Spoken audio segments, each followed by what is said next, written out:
సాక్షి వాళ్ళ ఒక వార్త రాసుకొచ్చింది. ఎమ్మెల్యే వర్సెస్ మంత్రి అంటూ రోడ్డెక్కిన మార్టూరు గ్రానైట్ అక్రమ దందా అంటూ. ఇందులో రాసుకొచ్చింది ఏంటంటే, మార్టూరు గ్రానైట్ అక్రమ రవాణా వ్యవహారం అధికార పార్టీలు అగ్గిరాజేస్తుంది. పర్చూరు ఎమ్మెల్యే ఏలూరు సాంబశివరావు, మంత్రి గొట్టిపాటి రవికుమార్ వర్గాల మధ్య ఇది మరింత విభేదాలు సృష్టించింది. గ్రానైట్ అక్రమ రవాణాకు సంబంధించి ప్రతి లారీకి కప్పం కట్టాల్సిందంటూ పర్చూరు ఎమ్మెల్యే అనుచరులు పట్టుబడుతుంటే, మేము చెల్లించేది లేదంటూ మంత్రి అద్దంకి ఎమ్మెల్యే గొట్టిపాటి అనుచరులు తెగేసి చెప్తున్నారు. వీళ్ళ మధ్య ముదిరిన ఈ వివాదం జిల్లాలో చర్చనీయాంశంగా మారిందంటూ అసలు పాయింట్ ఏంటి అంటే ఇందులో చెప్పుకొచ్చింది.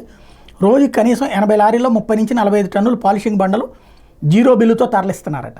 గ్రానైట్ ఫ్యాక్టరీలు పర్చూరు నియోజకవర్గంలోని మార్టూరులో ఉన్నాయి. జీరో బిల్లులతో తరలిస్తున్నందున అక్కడ అధికార పార్టీ ఎమ్మెల్యే అనుచరులు వసూళ్లకు పాల్పడుతున్నారు. మార్టూరు నుంచి తెలంగాణకి లారీ వెళ్లాలంటే బాపట్ల జిల్లాలోని పర్చూరు, అద్దంకి, పల్నాడు జిల్లాలోని చిలకలూరుపేట, నరసరావుపేట, పిడుగురాళ్ల లేదా మాచర్ల నియోజకవర్గాలు దాటాల్సి ఉంది.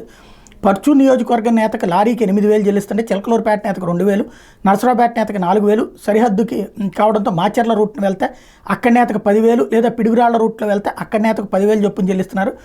8,000 దందా నిర్వాహకులు తమ వాటాగా తీసుకుంటున్నారు. మొత్తంగా లారీకి 32,000 వసూలు చేస్తున్నారు.